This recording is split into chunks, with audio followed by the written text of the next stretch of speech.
today we have a terrific range of speakers specialising in the understanding of concrete, of cement, and the measurement of carbon within those materials. Michael Kilgariff is the CEO of the CCAA, and he's going to be talking about a new guide that they have released last year in collaboration with MECLA and also the global concrete and cement body as well. Evan Smith will be known to many of you in the MECLA world from Holcim. He's been very active in leading the version 1 and the update of the low carbon concrete guide, along with some very active colleagues in that working group. He'll be followed by Andrew Durant from Laing O'Rourke, one of the constructors that puts its money where its mouth is when it comes to low carbon materials. And it'll be fantastic to hear from on the ground constructor how they do this, what they do, and the insights around that. Finally, we'll hear from Jason Bovis from the Low Carbon Materials Hub, also a well-known friend of MECLA. He'll talk about the understanding of how do you read an EPD, sorry. EPDs are pretty technical, have to be by nature, but understanding how to read, how to interpret that without getting into too much complexity today, but we'll look forward to that. We'll also be joined at the end in our panel session by Matthew Kearley from the CAA as well. Any technical curly questions, save them up and let's hit up Matthew for those at the end. So look, without talking any further, Michael, can I ask you to turn on your camera and microphone? Really keen to see your presentation and thank you for the collaborative, collegial approach you've had in working with MECLA and our working group. Can I hand over to you now? Thank you very much. Sudson, and thank you also for the very close collaboration from yourself and MECLA in the development of our guides. So I'll just share my screen now. Can everybody see that? Not yet. Yes, there it is. There it is. Okay. So what I'd like to do today is, before we start, just give everyone a quick overview of who CCAA is. So Cement Concrete and Aggregates Australia, the voice of the heavy construction materials industry in Australia, representing about 90% of the industry across Australia. We estimate we generate about 15 billion in annual revenues and employ about 30,000 Australians directly and a further 80,000 indirectly. So about 110,000 people all up. So our foundation members, of course, would be well known to many of you: Adbri, Boral, Cement Australia, Heidelberg, Holcim. We also have about another 80 members, many of whom are quite significant companies in their own right. And so, for example, in New South Wales, many of you would be familiar with Gunlake or Wagner's in Queensland or Hallett's in South Australia, as well as a number of associate members that are basically providing those goods and services to the industry. So moving on to the CCAA Australian adoption of the concrete rating system. Of course, as Hudson said, we work very, very closely with the Global Cement and Concrete Association, adapting or adopting their global ratings for low carbon and near zero concrete in Australia. So that document was released in December 2025 on a webinar, and that's still available on our website should anyone wish to go and either download the document or even actually have a look at the document itself. So we work very, very closely with our members, one of whom, of course, was Matt Curley, who's on the webinar today, to develop that and also to ensure that the Australian concrete mixes were assessed according to the emissions rating bands.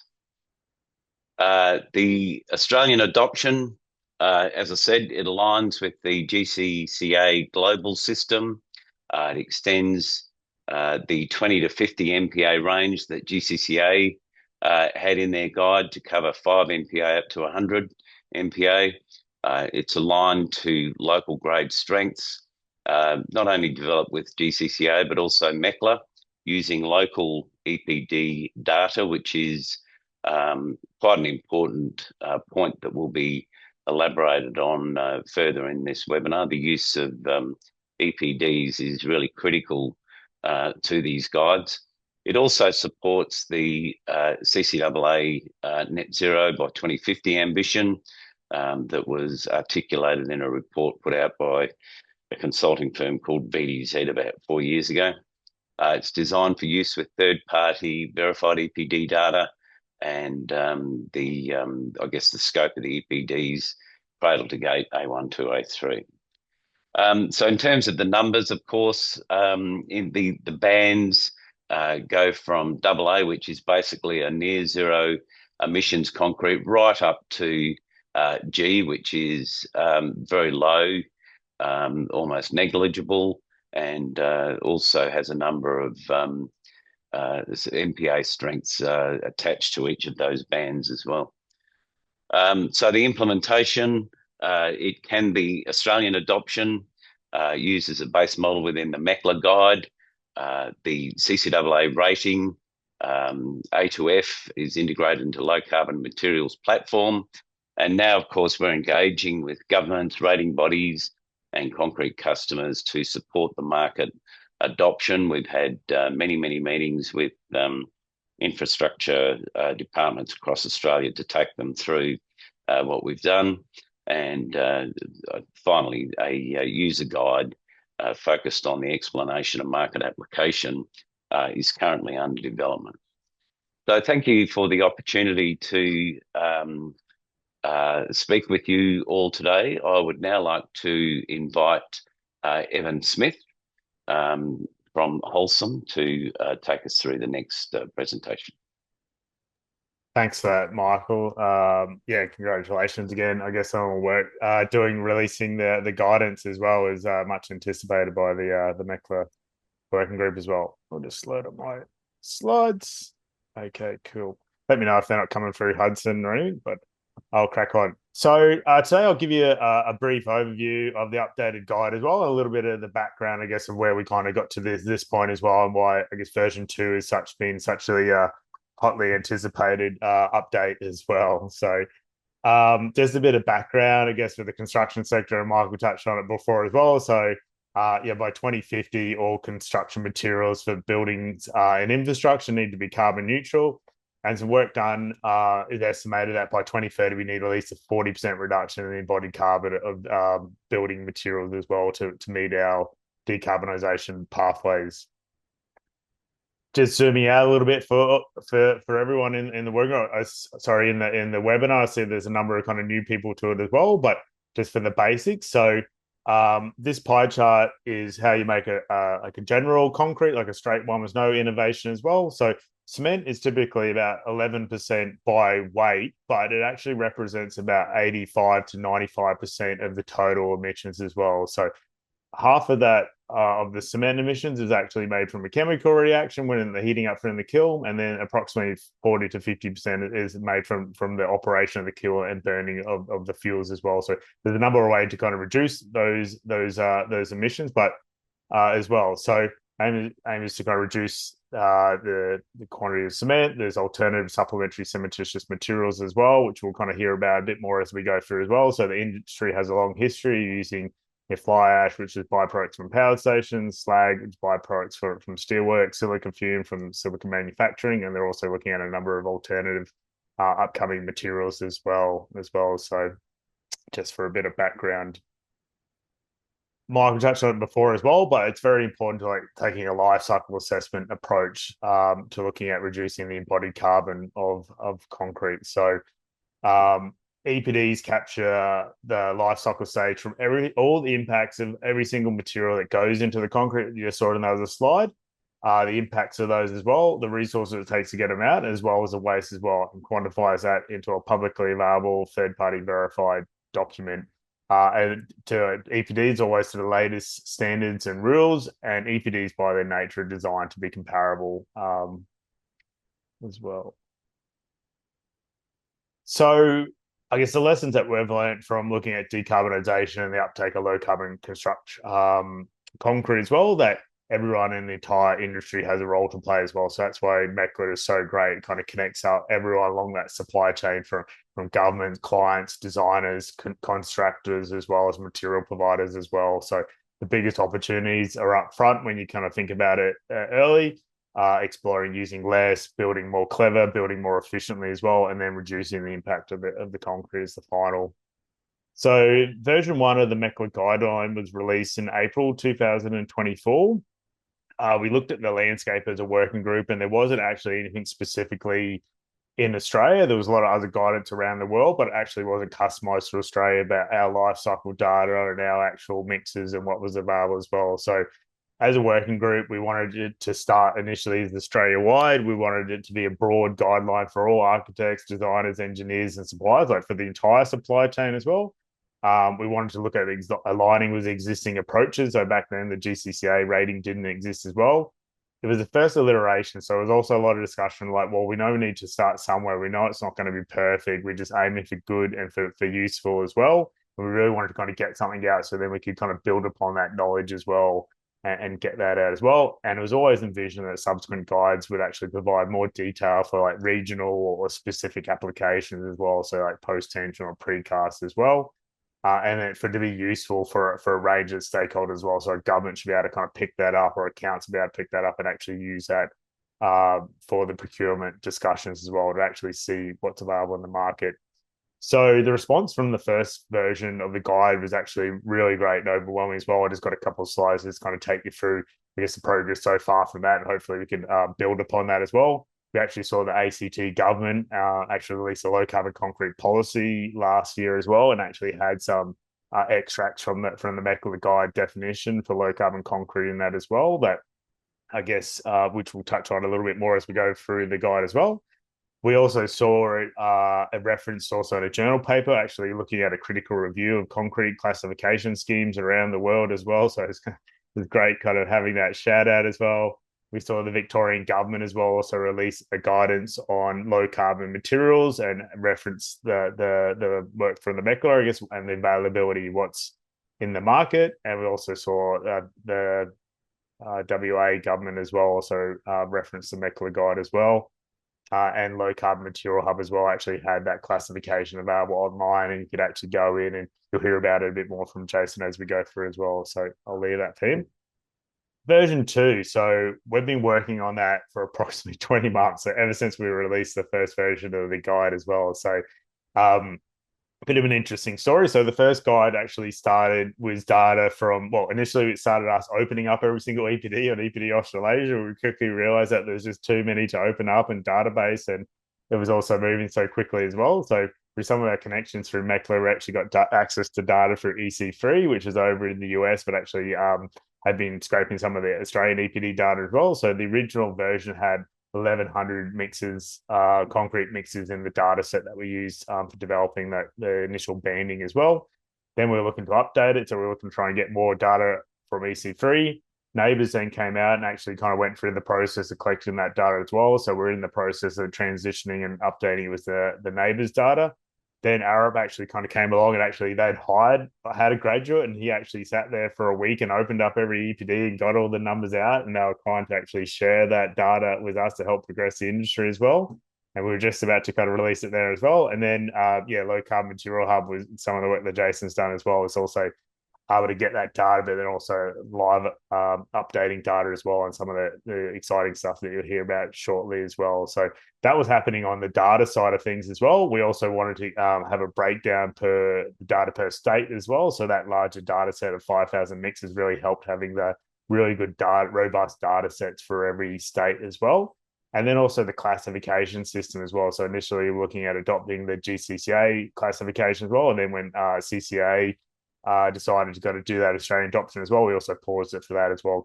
We wanted to adopt the Australian CCA classification as well. So long time in the cover coming. So yeah, wait is over. I'll take you through the guide shortly as well. So updated EPD data in our state-specific EPD data sets. It's adopt the CCA rating, and it also has a link into the live data through the Low Carbon Material Hub.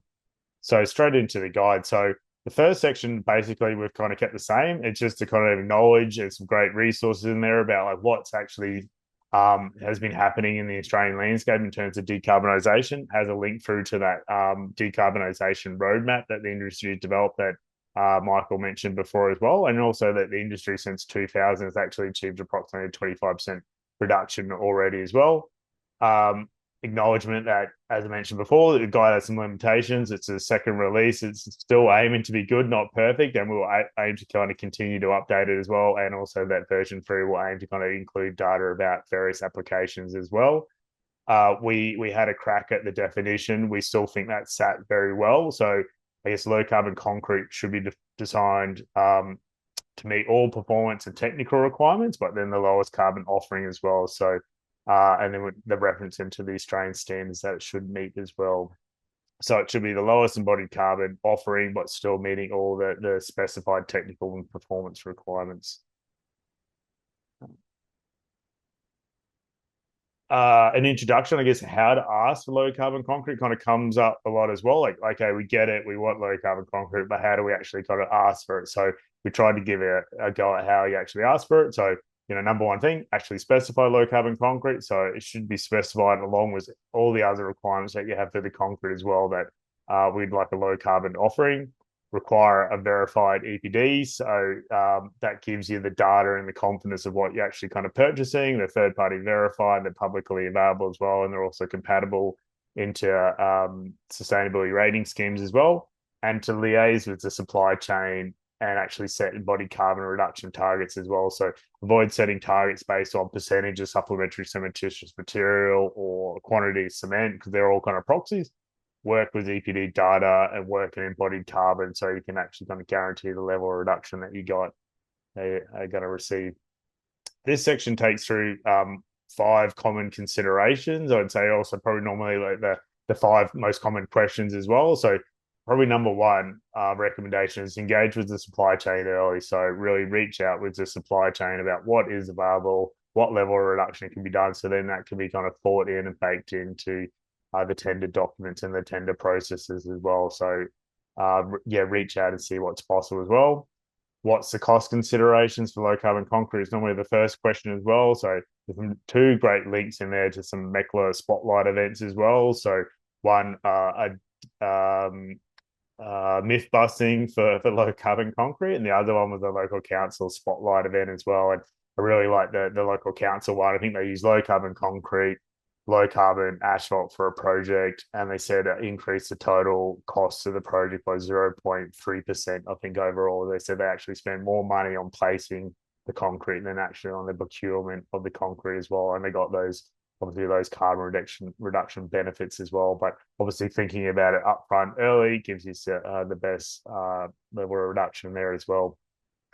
Do I need low carbon concrete? Actually, low carbon structure. So that's actually kind of meant to be a tricky question to kind of actually think as well. Like, are you looking at smart engineering design that sometimes you could actually, like, say, post tension, it might be possible to, it might be a higher impact concrete, but by the design of it, you could actually use less overall and have a lower embodied carbon as well. So it's always keen to work with a good structural engineer and a life cycle professional actually when you're doing the scoping of the project as well, if you're looking to maximize your level of carbon reduction.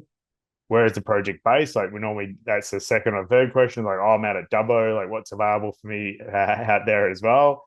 And I guess, so generally, all metro areas, the greatest level of reductions are available in a metro location. However, reductions are still available at regional locations as well. And it's really important to actually reach out to the supply chain about what's available as well. We've heard a number of examples that because of demand, actually supply comes as well. So it helps with the justification for additional silos or blended cements in those regional availabilities. And it's the same question in metro as well. So, and application type, like, it really depends on what you're doing and where you are, what level of reduction as well. So it's the same conversations you need to have regardless of the project as well. What level of embodied carbon reduction is possible? What are the limitations? So I guess as a group, we advise that generally the greatest level of body carbon reduction is possible is normal class concrete. So for everyday use, which are like residential, commercial, footpaths, driveways, and then, generally less levels of reduction for special class high performance concretes as well. So precast, high early age strength as well. But having to work with the supply chain early and try and avoid overly prescriptive requirements, which might prevent a level of reduction as well. So you see the slide before was Michael's one before. So in the guide, it references the new CCAA rating as well, from 5 all the way up to 100, and levels reductions for the bands as well. So I won't go too much on that as well. And then this, then the Australian figure for what's actually available as well. So a little bit of a busy slide, but each one of those columns and like box and whiskers, that's a strength for concrete going from 5 MPa all the way up to 100, which is the strongest as well. And then there's the bands overlay, which is the new CCAA rating. So the bottom line is AA, which is near low carbon, near zero. And the box of whiskers actually show you what's available in the market as well across Australia as well. And the table below shows the data set as well. So you could look up, was this like, okay, what's the lowest carbon 80 MPa in Australia, or what's the average for a 40 MPa strength concrete in Australia as well? So very useful figure, and was heavily used in the previous one as well. So I'm looking forward to like the outcome of the new updated figure as well. And then for the first time, actually taking through all the different states as well. So you'd be like, hey, I'm in Victoria. What's the market average for a 50 MPa concrete? So you can go through, look that up as well. Or, you know, say, hey, we're looking to set stretch targets. So you might look to kind of set the best 25% in the market available as well. So for the first time, there's all the different states. I didn't include it in this for simplicity. And then we've also included a reference section into all those hyperlinks as well, if you want to kind of go into those background reports as well.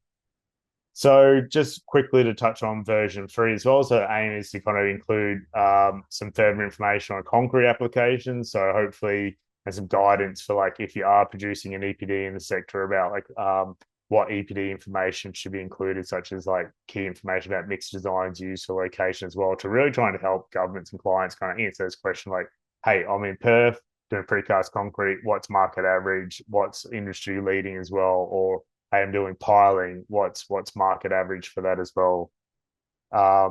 And the data that we've shown is approximately 20% of EPDs don't have any data at all on what type of actual application that they're used for.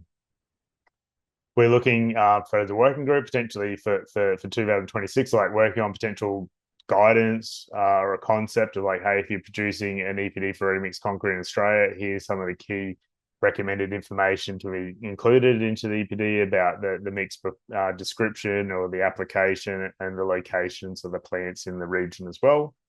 We're already seeing some early adoption underway in Australian EPDs, as well as those application types already being included, which is really great. You can already go into Low Carbon Material Hub and type in some of those application types, like say shotcrete.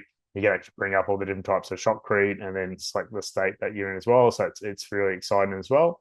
And just to wrap up, I guess, so that, you know, the journey from transparency to impact starts with transparency, good EPD data. Good data and transparency actually drives innovation. We can now see what the medium is, how we decarbonize in Australia, what are the best available in different types as well. And then that will kind of go through to the impact and building a lower carbon world as well. And in Australia, really see decarbonisation of low carbon concrete coming from working with customers, finding project-specific solutions, governments and industry bodies setting benchmarks and targets, specifying concrete by embodied carbon reduction targets, and continuing to focus on good data of life cycle assessment and EPDs. So sorry if I went over a little bit. I'll stop sharing now, and then I'll pass you through to Andrew from Laing O'Rourke.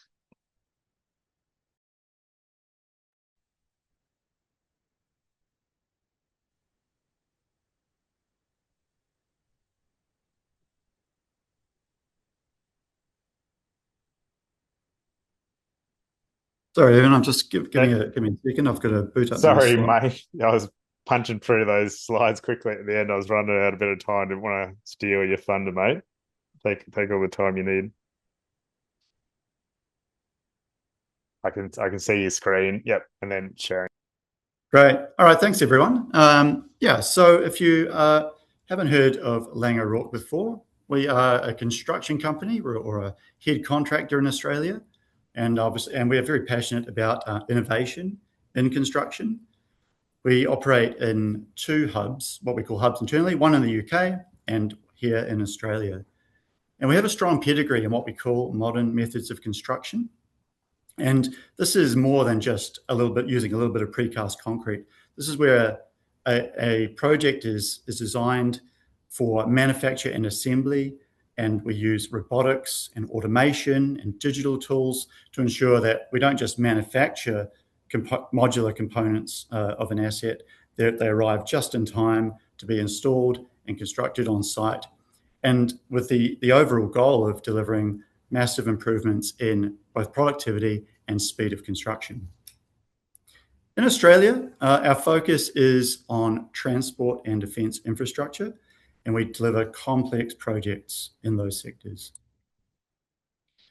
Laing O'Rourke has signed up to science-based targets. So this means we have a decarbonisation pathway and goals along the way aligned with the science to limit global warming. And as part of those targets, we have to include the carbon that goes into making all the concrete we use, and we use quite a lot. You can imagine in some big transport infrastructure projects, we use a lot of concrete.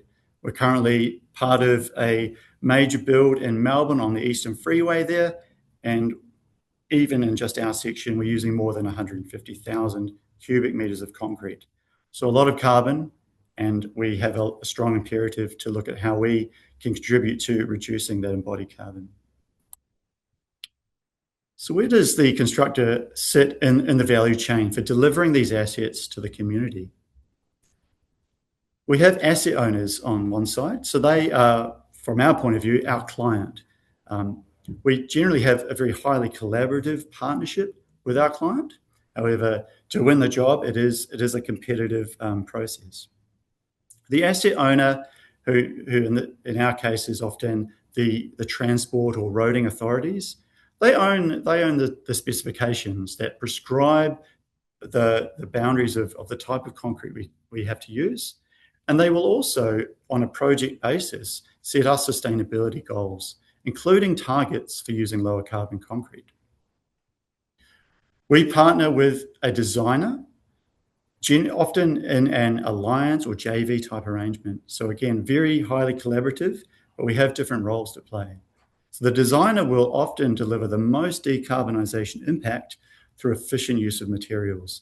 Smart design, meaning we use less concrete and less steel. So we call this dematerialisation. Then the designer will specify the performance requirements of the concrete, such as the strength and the durability. It's then our role as the constructor to purchase the lowest carbon concrete allowed by the asset owner's specification and the designer's drawings. And we have a unique role as the customer of the supply chain. And this creates a really important relationship for our ability to influence those concrete suppliers. So what have we done to drive the use of low carbon concrete? We developed what we called concrete carbon limits. And the driver in Australia for this came from the fact that our UK hub, Laing O'Rourke in the UK, had announced their own concrete minimum standard for carbon. And they were fortunate that they could use an externally set benchmark based on market data and widely endorsed by a whole group of industry bodies in the UK. We need an Australian equivalent. This is before the MECLA guide, and none existed at the time. We recognised that the key measure for low carbon concrete was changing. Supplementary cementitious materials, fly ash and blast furnace slag, have been used for decades in concrete, and they're in there for good technical reasons. They really produce really good concrete. However, as Evan said, they really are just a proxy for carbon, and they will continue, while they'll continue to feature in specifications for those durability requirements. We now have the luxury of using embodied carbon. It's the E and the C in MECLA, and it gives us the ability to prescribe a performance outcome that we're after, and gives us a common language that we can use when talking about any material in our construction activities. So looking around, the UK benchmark and a lot of others that were starting to appear had the same basis, and that was carbon by strength grade. And so the question for us in Australia, in infrastructure, was, where do we draw the line? Where do we set a boundary for describing the sort of concrete we want to use on a project and for defining low carbon concrete? As Evan said just at the end, the version 3 of the MECLA guide is going to focus on applications. And you can see when we started looking out, we realised that the concrete supply market in Perth is very different from the market in Sydney. It's different again between regional and metro areas. We also know that different concrete applications place different requirements on how the concrete mix is designed and therefore how low carbon it can be. We wanted to avoid getting too granular, and so we decided to start with a single national limit for each strength grade as a good starting point that would provide us consistency to measure our impact over projects all across Australia that we're delivering, and a way that's easy to communicate with all our people. The key enabler to do this was data, and full credit to the supply chain. Our concrete suppliers have made significant investments in the ability to provide us with robust and verified concrete carbon data. So this started with EPDs, environmental product declarations, which were really quite accurate, but lacked a bit of precision.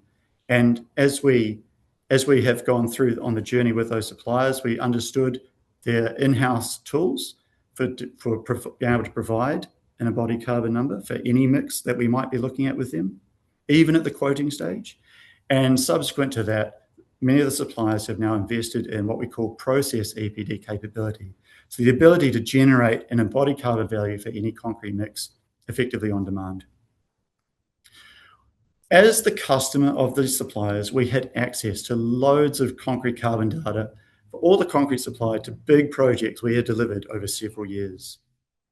We also were able to look behind their curtain and have them share with us the embodied carbon or the global warming potential of a lot of their current best-in-class concrete products, and also some of the things they had in the pipeline. So we came up with some numbers. They're very tailored for our market and infrastructure, and we sought feedback from the supply chain, tested them in consultation, particularly with a lot of their technical managers. And this is what we came up with. These are our concrete carbon limits, developed in 2003 and deployed late 2003, early 2004. And you'll see we only have two lines there. We have our carbon limit. That's basically a maximum carbon for a given strength in concrete allowed on our projects. And we thought, well, while we're here, let's just make a second line. And when our projects use a concrete that has an embodied carbon value or global warming potential number below that line, we'll call that low carbon. And that gives us a convenient yardstick for all our projects. It is very infrastructure specific, as you can see. We're really focused on 40 and 50 MPa, which is the vast majority of the strength grades we use in infrastructure.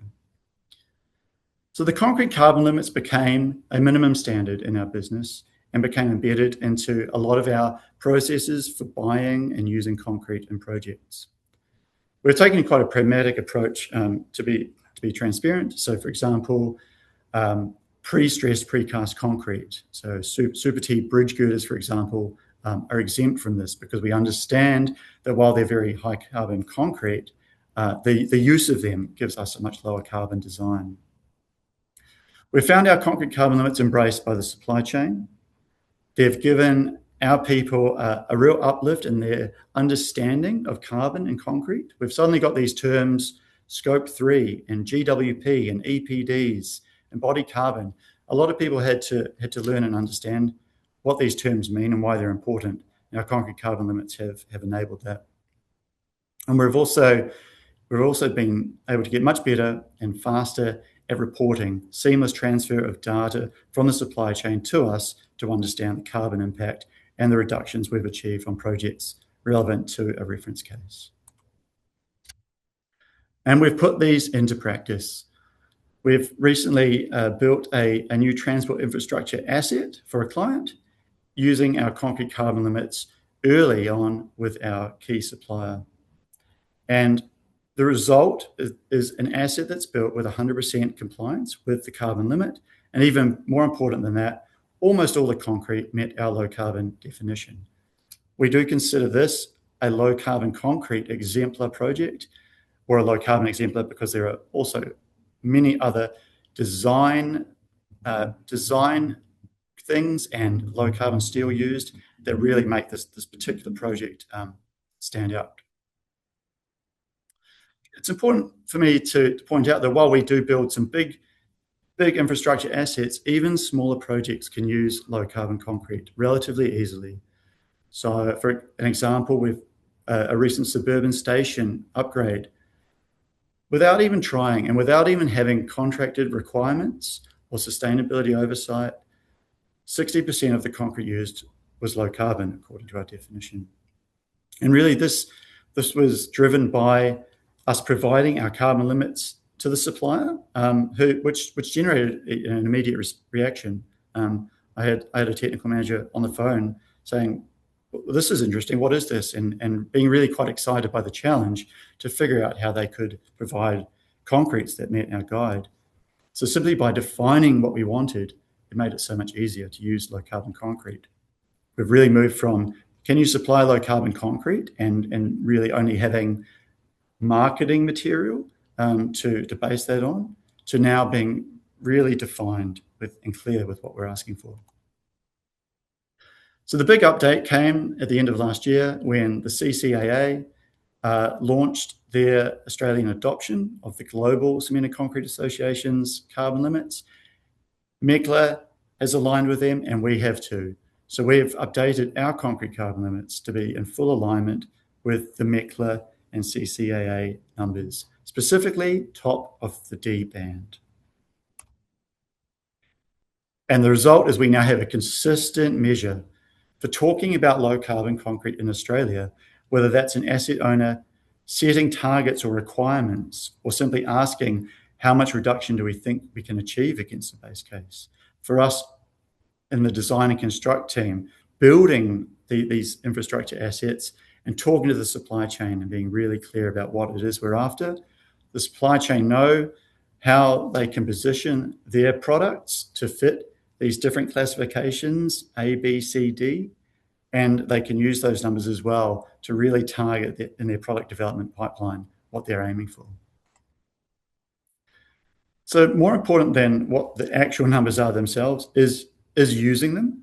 And now that we have these aligned and consistent numbers, we're starting to see targets for constructors like us being set by asset owners as requirements for an asset we might build. And there's different ways these targets can be set. Some examples here where it can just be a black and white, all concrete must be, for example, D or C or E on the CCAA rating system. It could be a percentage, it could be an average, which I'll explain, or we can use specific target carbon ratings for different types of concrete.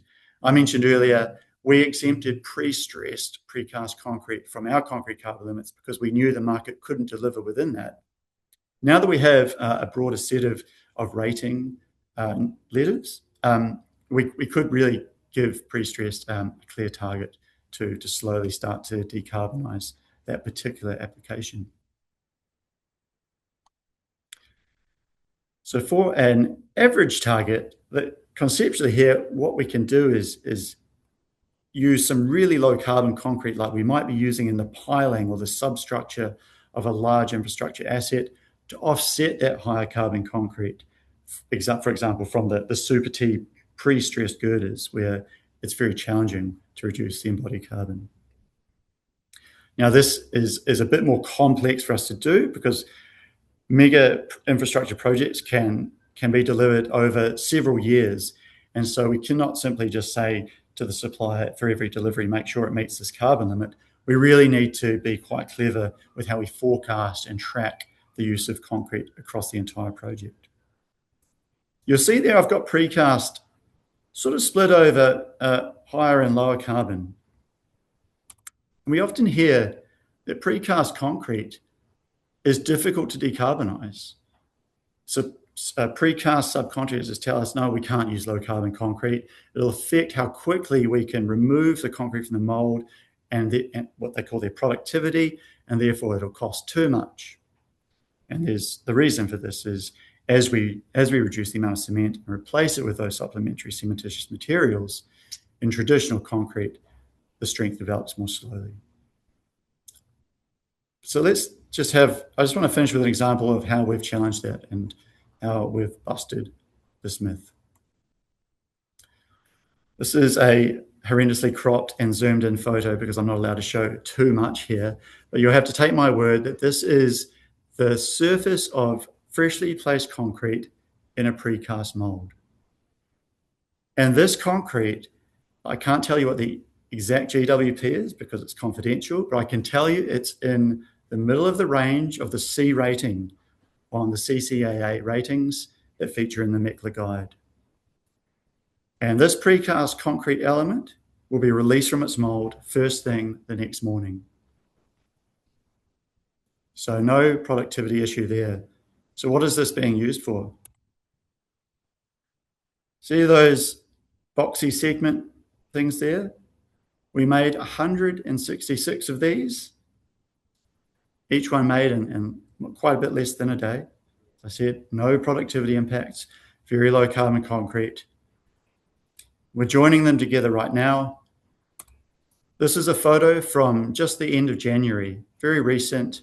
And you can see there, it's well on its way to being a beautiful bridge built over the Swan River in Perth. And right there, you can see it on the side. It's being built with some very low carbon precast concrete. So it can be done. That precast concrete is almost a quarter of the entire concrete of the bridge once it's fully constructed. So I think a fantastic job by our supplier and by the team, and full credit to the designer for a beautiful bridge there connecting Perth to Fremantle. Thank you very much.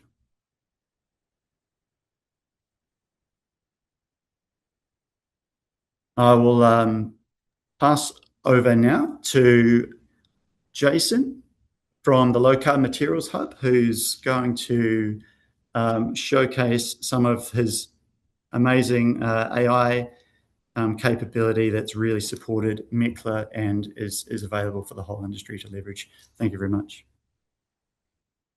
Thanks, Andrew. All right. Cool.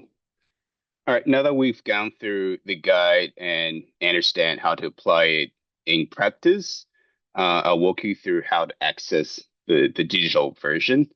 But before that, a really quick introduction to Low Carbon Materials Hub. We're a data and technology company on a mission to demystify measuring and accessing carbon for the built environment, leveraging AI.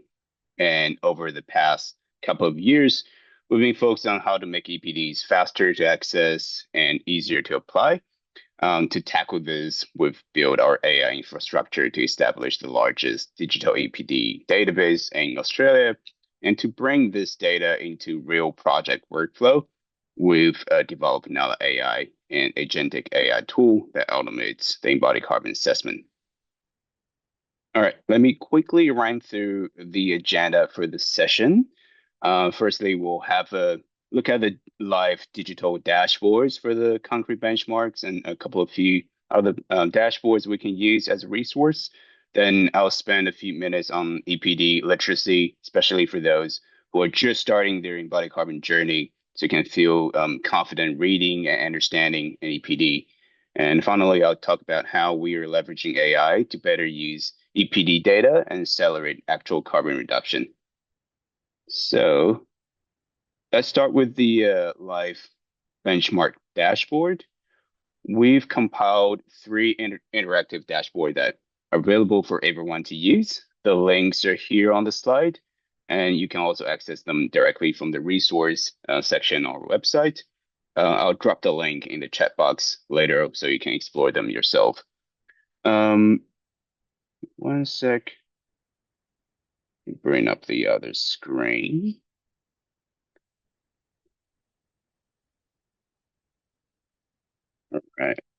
There you go.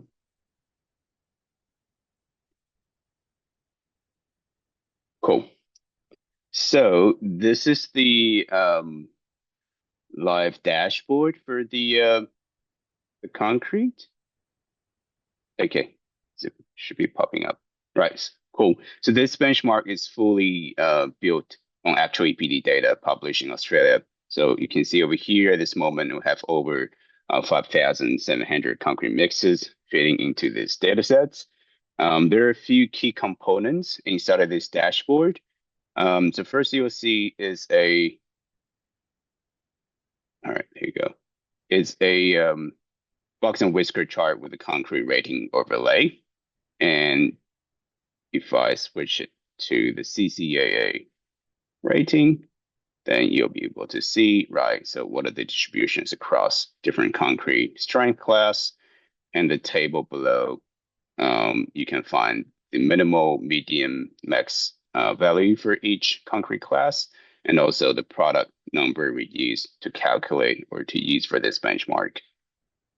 Going down, this is pretty much the information CCAA has included in their the rating. This is just a digital version. You'll be able to see all the bandings across different strength classes. And just going on top, you can choose a benchmark over here based on your project requirement. So for example, this is the newly released CCAA concrete rating.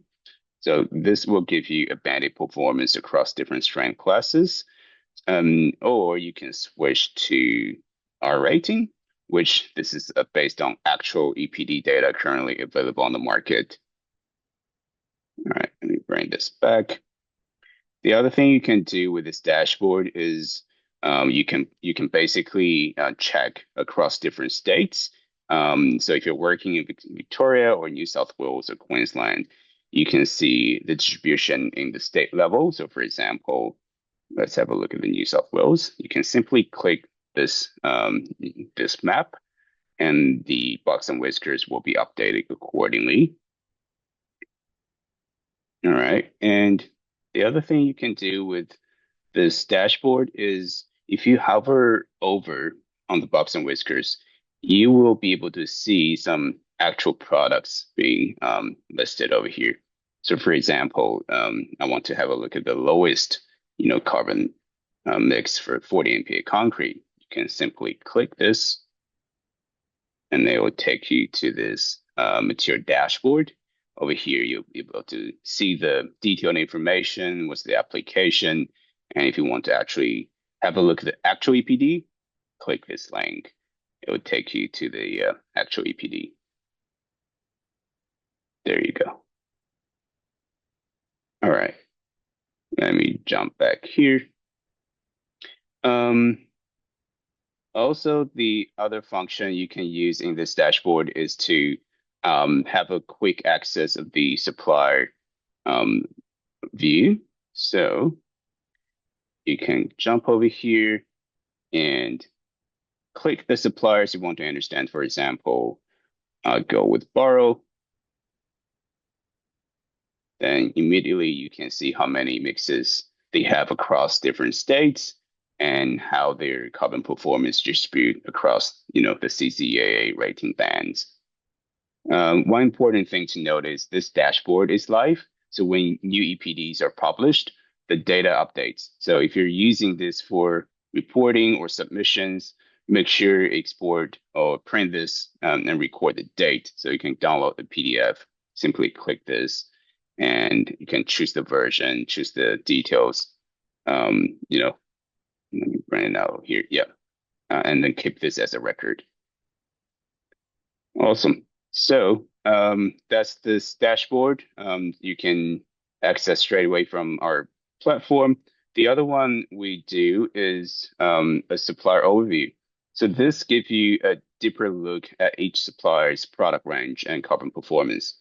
So in the table over here, you'll see all the concrete suppliers in Australia that have published EPDs. And from here, you can select the supplier to review their minimum, median, or max GDP values, or you can check their product counts across, their the different strength classes. Okay, and in the chart below over here, you can see how the supply products, product range look like in the specific market. We change this back to CCAA. All right, so for example, if we look at Holcim, we have 27 products in band B, 703 products in band C, and 1,073 products in band D. So this will give you a real visibility into market positioning. So not just a single product, but the overall portfolio performance for each supplier. To look at the concrete EPD value from another perspective, we have built and consolidated the most commonly used reference database in Australia for this comparison. This includes the neighbors database, the AusSEI, and Epic.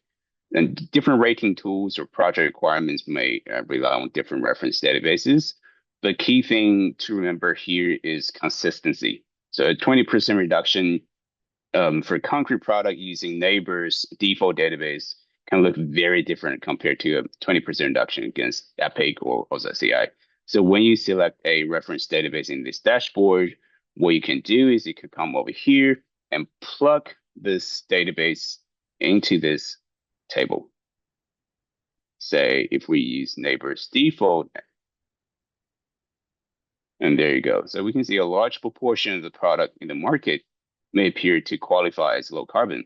But if we switch this to a AusSEI, 30% SCM, the picture changes significantly. And that's exactly the point. Benchmarks are only meaningful when you understand the baseline you're measuring against. And that's why having this comparison view before you make any decision is really important. All right, let me bring back the other view.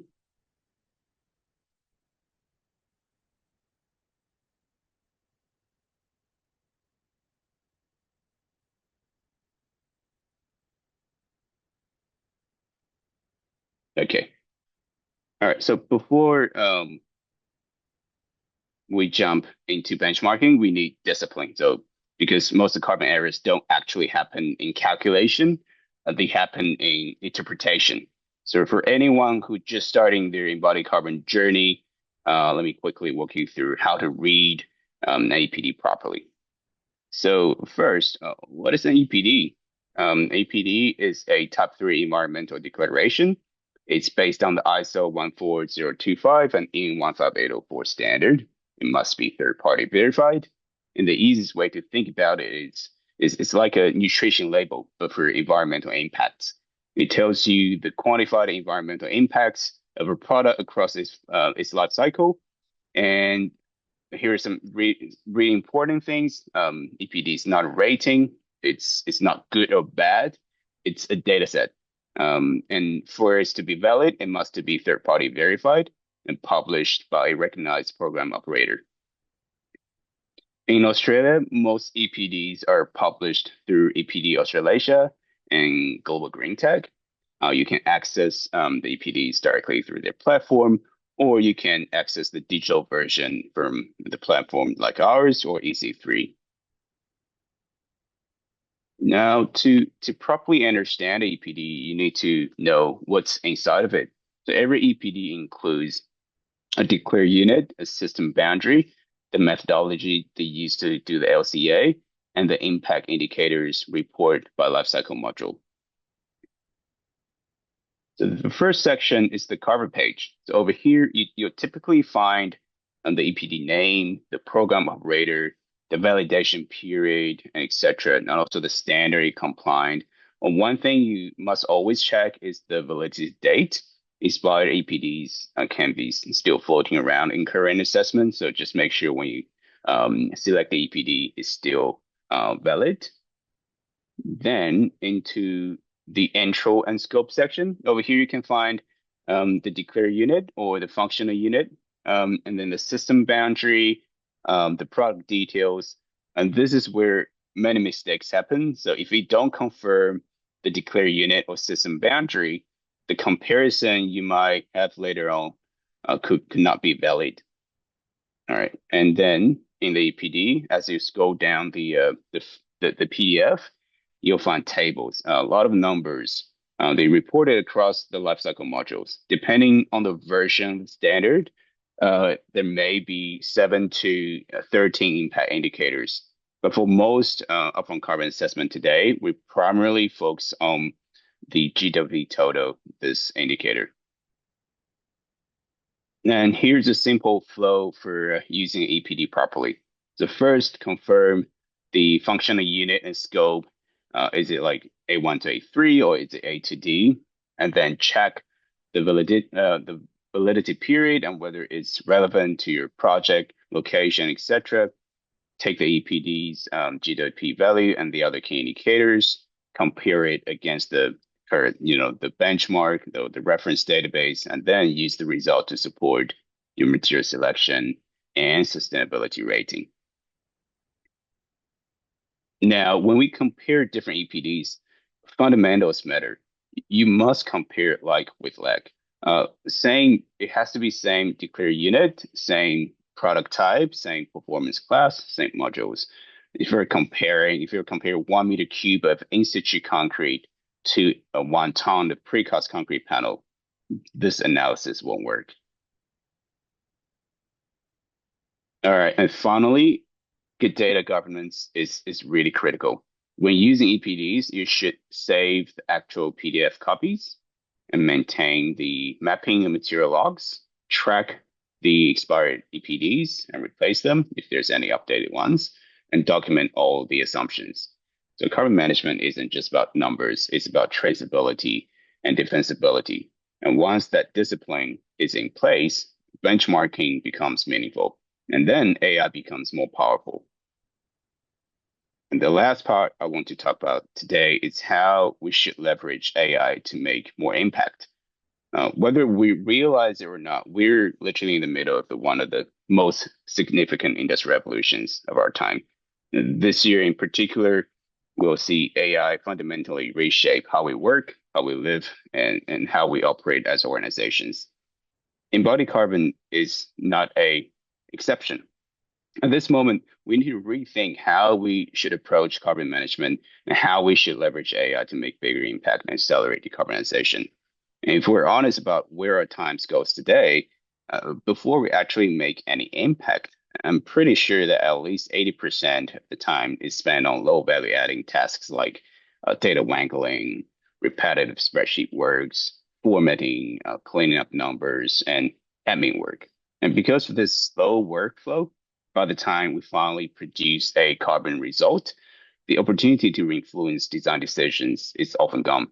And end of the day, those carbon assessment becomes accounting. So we end up measuring emissions instead of actually reducing them. When we look at AI and what AI is actually good at, it's clear that many of those low value adding tasks can be addressed. AI is built to handle large data set, repetitive process, manual works, and most importantly, enables us to make decisions faster and with greater clarity.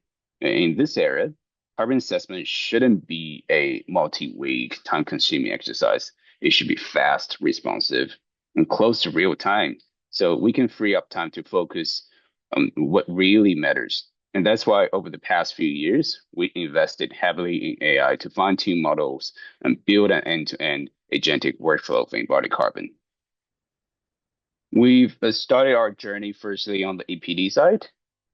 Not long ago, if you need EPD information, you have to go straight into the PDF.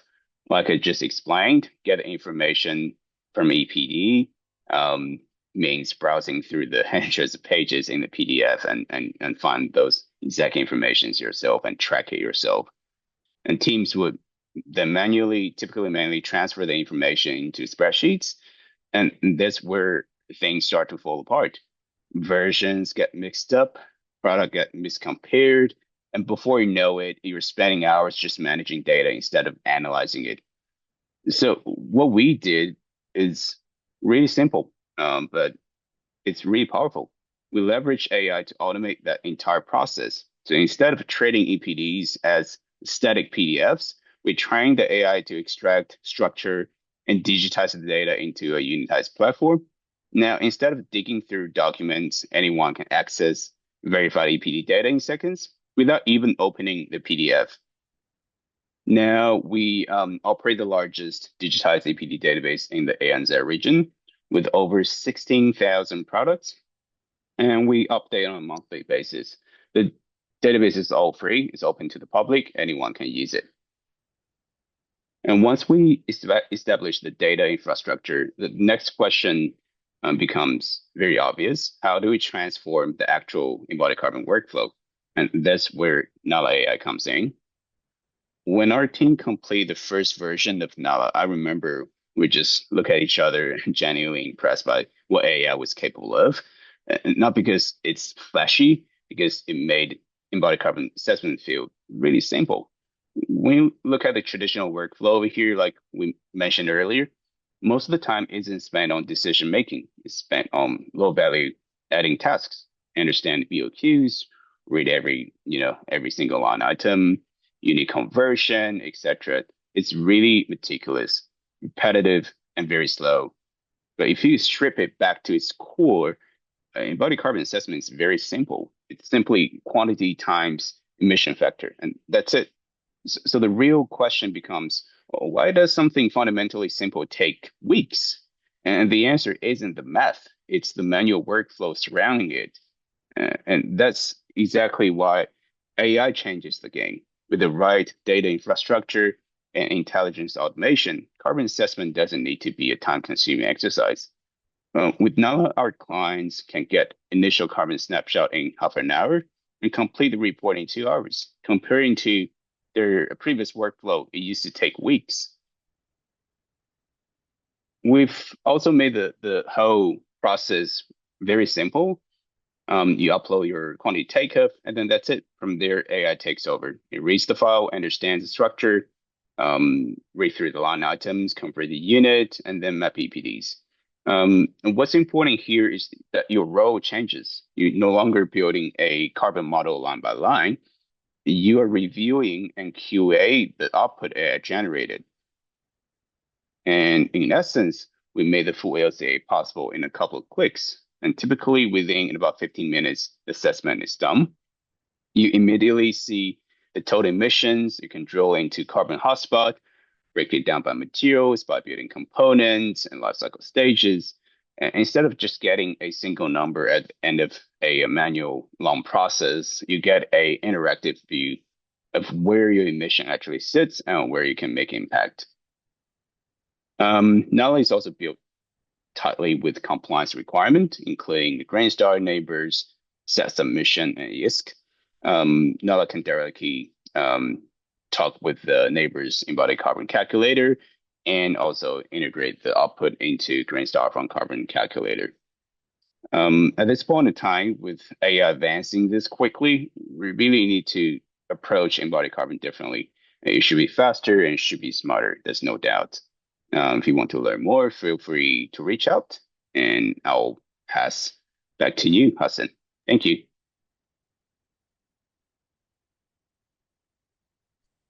Thank you, Jason. That was terrific. And AI has prompted a number of questions in our Q&A. So I might get you to have a look at those, but also encourage all of the panelists now to turn their cameras and microphones on. I'd also like to welcome Matthew Curley, the technical component of the CCA representation. Hello, Matthew.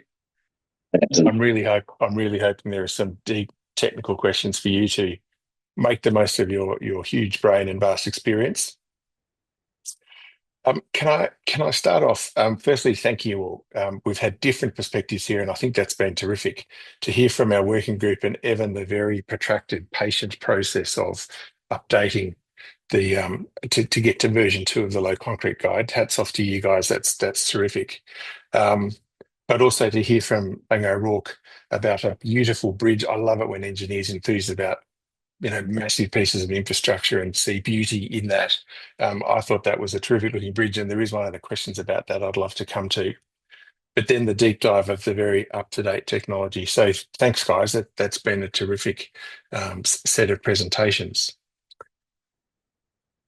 where do we start? Look, we sent some questions early on when people registered, of the 350 odd people who registered. How do we know whether component materials have contained any toxicity or other environmental impacts beyond the carbon? Evan, you're from Holcim as well as with the MECLA hat on.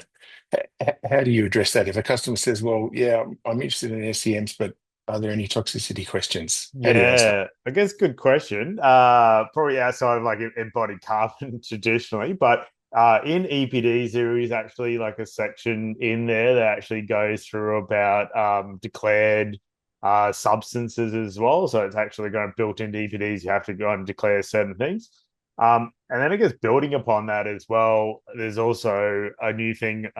It's called a product health declaration. It's like Global Green Tag does it as well. So that actually goes even further again and goes to every single ingredient down to like 0.1% or like 1 part per million. So every single thing that's in the SDS and declarations have to be filled out by all the suppliers that there's no banned or hazardous substances in it. And it goes for all of that. And then also assesses like the potential risks to the manufacturers, the installers, and then also for the final users as well. So yeah, I'd really suggest just type in Google PHD Global Green Tag for concrete and have a look at that as well. Okay, thank you. That sounds very practical. Matthew, is the toxicity of materials as well as the embodied carbon, is that on the radar for CCAA? It is, and I think Evan stated it well, right? There's companies out there that are already providing this service. So where toxicity is one of those things that everyone's been talking carbon, but now toxicity and human health impacts are high on the radar as well. So there are services helping to demystify that. And it comes back to the same. There's some searches you can do just by looking at a safety data sheet for each of the materials or in your concrete, and you can see the main substances in there and run the searches. But this is what these companies do, is run all that for you to really look at it. Terrific.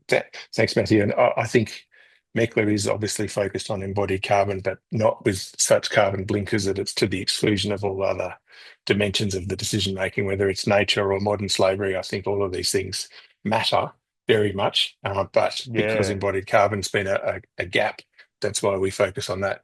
And probably just to close that out, Hudson, as well, I guess for the product health declaration as well, actually, there's probably about 5 suppliers now that have done that in the industry, and I think they've all received platinum ratings. So that's actually the highest product health declaration rating that's actually available for Global Green Tag. So I think that's really exciting, I guess. Yeah.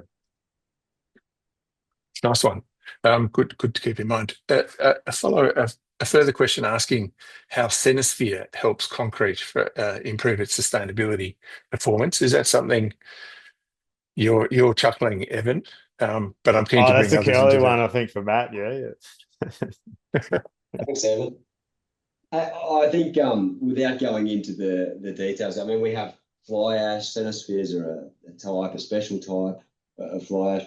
I think what maybe we're getting at with this is, hey, there are all sorts of innovative materials emerging, and I saw one of the other questions in the Q&A on this as well. There's calcined clays, there's lithium slags out of WA. There's all sorts of things that are there in the background coming, and I think there is a place for these materials as well. It's a case of what can they help provide: performance, lower carbon. It's where they fit, and standards are obviously moving along to allow acceptance of things. We have codes already for these types of materials to allow innovation in construction, and then it just becomes as I said, performance, risk appetite, and the want to innovate.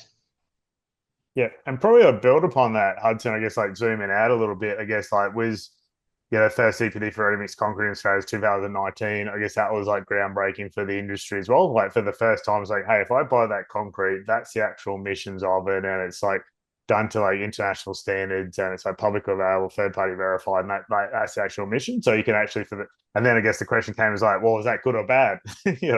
And then I guess the journey that the industry's been on over, like, more and more EPDs have come out. Now we've got about 20 companies in Australia that have got EPDs as well. And we've got a really good data source, and that's then gone into that guide as well. So you can kind of see, what the best is, what the average is as well. And I guess the good thing about EPDs is like it looks at the total life cycle of it as well. I mean, previously before that, it was like, hey, give me a green concrete. It's like, okay, here you go. And then as a customer, I guess, how do you know that's got a lower carbon offering? How does it kind of compare? And you just had to kind of trust before. But now, our EPD's ultimately, it's probably tying into some of the other questions as well. I guess we previously had like, give me a green concrete. Like, okay, how do you quantify that? And then working in percentage SCM, which is a bit of proxy. Like SCMs have different impacts, like these alternative materials. Like slag takes like heating, grinding, transportation as well. So and the EPD standards look at like how you actually quantify the impacts of these alternative materials and bring it in as well. And then you got the cements as well. So all the cements have differing impacts as well, whether they're using alternative fuels, where they're manufactured, the smarts into as well, and how much cement you're using in the mix as well. So all that gets boiled into the EPD, and then I guess you get that final number, which is that absolute one. And then I guess going through to kind of what Jason showed as well, it's like, or Andrew, it's like, well, that's the absolute number. What are we comparing it to? And I guess the aim of what the CCAA want is to try and make it easy for the industry. It's like, hey, that's a C or that's a B, and kind of these broader chunks. But ultimately, you got that good quality number sitting behind of like ultimately what it is, and it includes all the impacts of all these alternative materials and the entire supply chain. One of the questions in the Q&A was asking about, well, how do you set and who sets the reference? So if you're saying, oh, ours is a 40% reduction, well, against what? I can see Jason nodding, so maybe you'd like to speak to that. How is a reference point set against which a savings is published? Like from our experience, there's still a little process we need to do to have a standardized baseline. There's different rating systems, they have different requirements, like in every database they have their own sort of like methodology, but fundamentally they're really different. And if we're just looking at the across the benchmark comparison dashboard I showed, like even we talk about those three databases, a 20% reduction can vary drastically. Like so I think the key point at this moment is to have a industry agreed baseline, which is something we working towards, but I don't think we have a answer yet. But it could be a task or exercise we can push as a MECLA working group to have that standardized baseline available to the public soon. But at this moment, industries still have their own interpretation of which baseline they want to use, and which makes the comparison across different projects really hard. Okay, apples with apples. And you did make the point that the EPD isn't comparative; it's just absolute about what's on, in that particular product. While I've got you, Rick Walters asked the question about your data and processes, whether they're assured or not. And I think with the accounting standard AASB S2 and organisations scopes 1, 2, and 3 being rolled up, eventually scope 3s will be reported.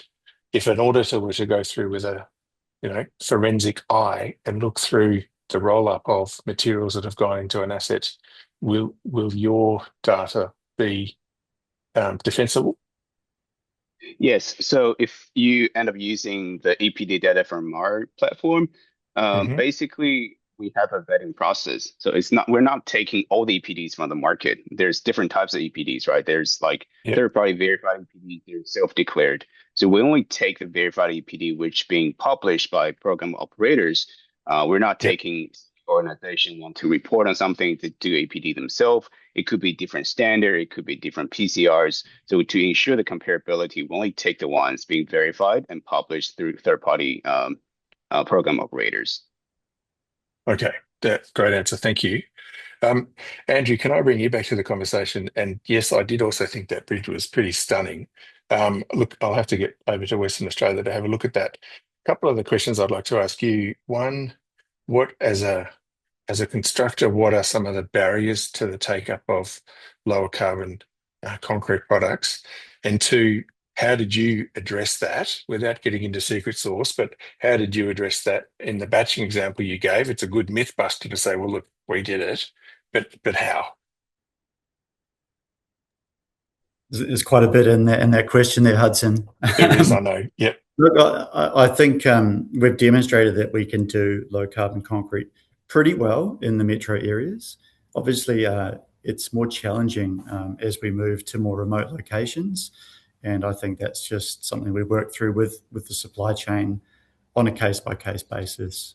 If, when projects get large enough, we can create enough pull to get them to sort of come to the party with mobile assets and things like that. I can't go into what's in that particular concrete mix. I did see the question there asking exactly how we did that. It's probably something I'd love to be able to share, maybe in a little bit further down the line once the thing's built. There's obviously a bit of commercial sensitivity around there for the supplier and the client. What I will say is we are the precaster on that. That is self-performed, and I'll also say no external heat is applied. Obviously, it's a very special. There's been some work going into the formulation of that mix. There are admixtures in there like there are for any concrete, and hopefully, in the fullness of time, we can do a bit more of a deep dive into that and show that some of those photos zoomed out and not cropped quite so much to take you through that. There's obviously other barriers. I mean, we talk quite a lot around those specifications at times being barriers. Now, the specifications have some flexibility built in. They are a hybrid mix of prescriptive and performance requirements. And how we challenge them is through collaboration. Like I said, I think at the start, while an asset owner might be our client, it's a highly collaborative client-supplier relationship. And it's the same again when we partner with our designers and we partner with our supply chain. So as we're strong proponents of moving to performance-based outcomes, we have to be able to demonstrate that performance. The asset owner is taking on risk for a 100-year design life asset long after we've walked away from the construction job. So we have to understand that lens, that mindset that they're taking, and that risk appetite around there. But in saying that, we have quite a lot of demonstrative experience now of going through those stepping stones to show this concrete can perform. What more do you need to see to allow us to use it at scale? And so we do trials, we deploy at scale. One thing I would really like to see happen a bit more in Australia is an appreciation or acknowledgement of precedents that comes from outside our own backyard. And that might be from state to state, but it's also looking at things that are really quite ordinary in other parts of the world. They're still building bridges that don't fall down, that are designed really well and are beautiful as well. And maybe we can start to look at how they're doing things a little bit differently and trying some of that stuff here. It's a pretty good call to action there, Andrew. I'm going to ask you, once that bridge is completed, if we could turn that into a case study for the MECLA resources so that others can see how that was done, and when they're told, no, you can't do that on this project, you say, well, actually, look at that bridge over there. I think that's a fantastic attribute to add. So thanks for that example. There was another very practical question that came up in the when people signed up, and that was someone who's a landscape architect using simple applications like pavements, looking to try and remove steel reinforcing from that. Maybe Andrew, you again, or maybe Evan, are there additional other mixes that can go in with the concrete to reduce the need for steel reinforcing, and therefore, of course, reducing the embodied carbon? Oh, good question. I mean, we can remove, say, steel mesh from a pavement and replace that with fibres. The challenge there is because the fibres are part of the concrete, they actually make that concrete have a very high reportable embodied carbon. But steel is obviously a really big one for us. I've talked today about concrete. We also do a lot of work with steel, and that might be understanding the embodied carbon of that particular steel supply, or looking at alternative options. We're always trying to reduce the amount of steel simply from a cost point of view as well. So that's allowed. As the constructor, the designer works very hard to do that dematerialization process and be very efficient with the use of steel. But once they've designed it, we do our best to source the lowest embodied carbon steel. Yes. Okay. That's a practical answer. Thank you. A question maybe to bring Matthew and Evan into the conversation here. One of the points about you showed us box and whisker charts, and there's some pretty big bands there. If you're specifying we want to, or a client specifies we want to hit this band, there's still quite a range there. How do you encourage or incentivize getting to the bottom, towards the bottom of that banding? What's your experience on that? Maybe Matthew to start. Yeah, sure. I think they're intentionally large, and again, this was taken straight out of the global context where it came from. Yeah. But I believe there's a fair bit of room in there just to allow for some flexibility and movement while we get more and more data and more accuracy on this. There's no right or wrong way to apply these at this point. The guide that MECLA's produced here gives a really good what to consider, how to use, but really specifying the targets for your project is completely open. If you want to call it a band, and Andrew gave some good practical advice there. You can go a band across the whole grade. You can specify by application. You could put a number if you wanted a certain carbon number for it you think is achievable. That's okay too. I think all ways, if we're leading towards a lower carbon structure, then yeah, there's no limits there. Yeah, absolutely.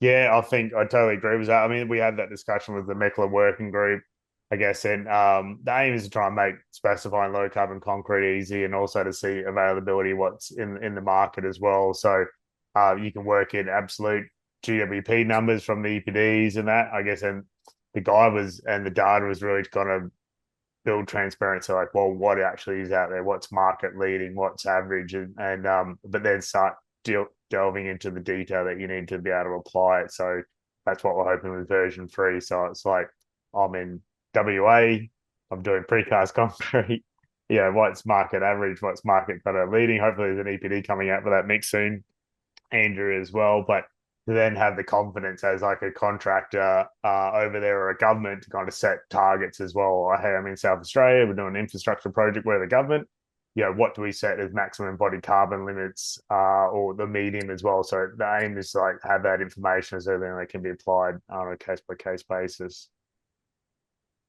Thank you. So just to jump back on, that's really good. I think that having the knowledge on what you're producing and having a bit of background on what you've done before, what you're engaging with the supply chain, that's what's been spoken about in this guide a lot. To know what can be achieved, and then go your hardest. If that's your ambition, then you know where you can what's available. I'm probably building back on you as well. I mean, it's hopefully we like demystify, debunk kind of like what we'd previously heard prior to this, like, oh, hey, I'm in South Australia doing precast concrete, 20% SCM's the most amount you can kind of do. Now we're actually working real EPD numbers of what actually is available, and you can actually see that market availability of data. Like, well, actually, no, like these are the suppliers and these are the mixes that are available as well. So that's really the aim, I guess, is kind of increase transparency of what's available in the market, and also hopefully drive competition as well. There's been a few comments around regional variability and how much easier it is in a metro area. One thing I've observed both with the MECLA hat on and as a consultant is that until you ask, you just don't know. And so assuming that it'll be too hard to get, or that it'll be too expensive, I think it's really crucial to ask the question. And if it's not available this project, well, keep asking, because the market will respond, and hopefully it will be available in future projects. Yeah. Can I now ask? Sorry to put on that. Hopefully that's version 4 as well. Like, potentially with EPDs and what some of the work that Jason's doing was like, was actually when we have plant data in, you'll be able to kind of go, hey, rather than I'm in WA, like I'm in, say, Perth, put a pinprick in the map, and then show me all the EPDs within 50 kilometers for precast concrete or something. Like I see that really very much as the future that's going to be available. So yeah, I'm in Dubbo. What have we got for building bridges? And actually see that market availability and all the performance data with it as well. It was Dubbo that came to mind as I was saying that. Evan, I think we're going to be around for a very long time if you're already planning version 4. So I love your optimism and forward thinking. Hey, can I turn the question to PCS, product carbon footprints? MECLA has a member rebuilt and they've brought that option to market. Jason, how would a PCS fit into your AI tool as opposed to an EPD? At this moment, we haven't taken any PCF at this stage, because we need to make sure the comparability. And so if a PCF can guarantee it follows exactly the same PCR, the same standard as a EPD, then we'll have no issue. But from our experience from the other region is we've been working with some PCF suppliers from Europe and from Asia. They are doing PCF as a quick exercise. So in terms of the standard, in terms of the compliance, the PCR, it's different from the EPDs. So makes the comparability is a little bit tricky. So that's why we initially didn't include it.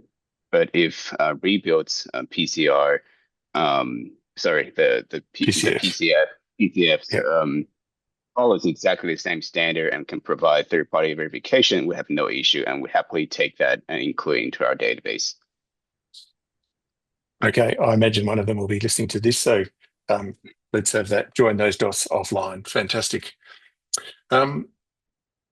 The comment, Andrew, that you made about smaller projects, yes, that big, beautiful bridge is going to be have big numbers of materials of impact and so on. But I was interested in your comment about smaller projects matter as well. We have a lot of local governments that have participated in MECLA, and all of that curb and guttering and car parks and swimming pools and so on. Cumulatively, that's many bridges combined. So it's also, I guess this is a statement rather than a question, but it's also important that those smaller projects do use these tools, use these guides, and request the lower carbon concrete and cement in their design, in their specs, in their procurement process. What experience have you had in terms of the openness of smaller entities when they're setting out? Yeah, obviously we in infrastructure have the luxury generally of working with the major concrete suppliers who sort of have a bit more maturity and sophistication and investment in the ability to give us what we're asking for. But I don't see really why councils and some of those other sectors, residential and things can't do exactly the same. Like I said, we have this framework now. We have these ratings where it's very clear what you can be asking for, even for those lower strength grades, which we generally don't use. Some of those applications you're talking about are what we refer to as normal class concrete, and that's where the supplier almost has free rein to push carbon much lower than often we're restrained to with using what's termed special class concrete in infrastructure. So I think some of those small operators, look, it's going to get easier for them now. There's a lot of experience in the industry. There's a lot of demonstrated capability now. EPDs are no longer new. I think there are new tools and services available now that have brought down that sort of cost impact on some of those small suppliers to come to the game. I'm glad you mentioned cost, because I was thinking we really are running out of excuses not to use these materials. I wanted to finish with cost. It's often the question that non-sustainability or people who haven't come across these concepts before, they'll say, oh, it must cost more. Evan, Matthew, what are your thoughts? How do you respond to that? Does it cost more? Can it cost less? Will we get to cost parity in the near future? Evan, you first. Yeah, I think from what I'm hearing, like in the market, like low carbon offerings are cost comparable, and I guess that's like back up in a lot of different spotlight events, like we've seen as well as the MECLA spotlight event. I think there's some work from the Transport for New South Wales as well. So like generally, like these lower carbon offerings can be cost comparable. I guess we spoke about it in our guide as well. If it's thought about early and upfront, generally it can be cost comparable. If it's an afterthought at the last 12 hour as well, that could potentially be an issue as well. Like, yeah. All right. That's the key message, isn't it? Start thinking about this as early as you can. Matthew, any comments on you? One of the interesting or one of the key value propositions of the recent CCAA guide is that global harmonisation, and you've got that global experience. Are we looking at prices coming down the curve? I think it's a tough one, right? I think at the moment there's cost comparability or very low increase for low carbon concretes, but it depends what type. And this is when you're talking concrete, there's thousands of different, tens of thousands of different mix types that could be going out, and it depends on what you're pairing it with. So if it's, as I think it was Andrew mentioned, if you're talking about a low risk footings or something, probably low barrier to change there, right? But if you want a low carbon precast element like the one Andrew was showing, well, hey, there's some smarts, there's some technology, there's some investment. Obviously, a little bit a different animal. So I think it really comes down to the devil's in the detail on that one. But certainly that market draw, saying, hey, we want this, that helps the concrete companies, the cement companies innovate, and the more doing it, the more the technology becomes cheaper. Economies of scale, and away we go. Yeah, fantastic.